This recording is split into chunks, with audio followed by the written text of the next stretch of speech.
I very rarely watch preaching and teaching videos online.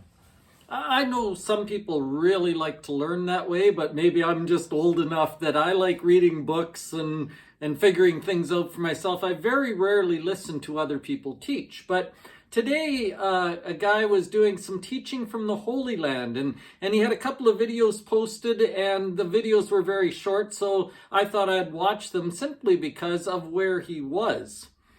You see, in 2001, Sarah and some other people from church here gave me a wonderful gift and allowed me to go to Israel for a couple of weeks. And so, as I watched this man teach from various places, it put a smile on my face because there he was standing at the Sea of Galilee, and I remember being there.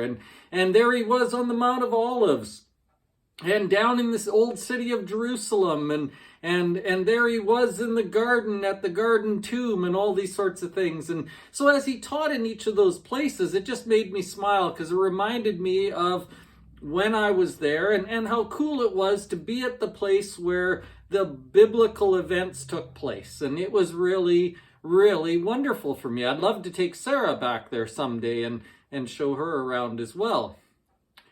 But do you know what else it made me remember? It made me remember that when I came back home, the very first sermon I did about my trip was, you don't need to go to Israel.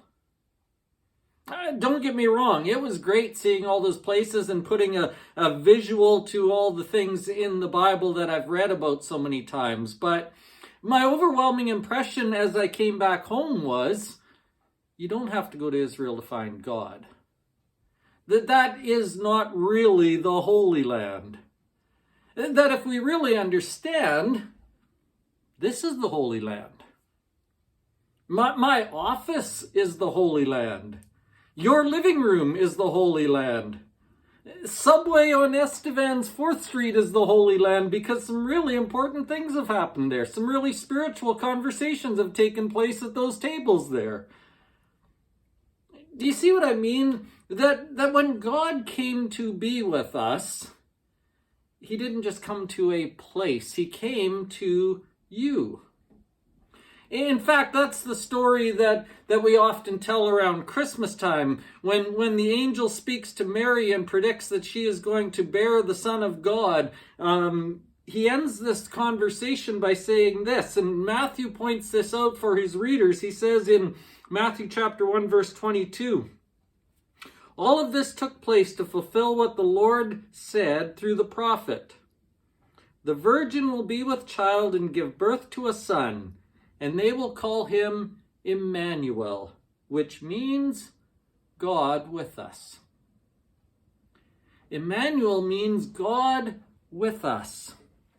And Jesus was with us in bodily form back in the 1st century in Jerusalem and Galilee and in all those places, but it's still true that God is with us. Emmanuel is still our word.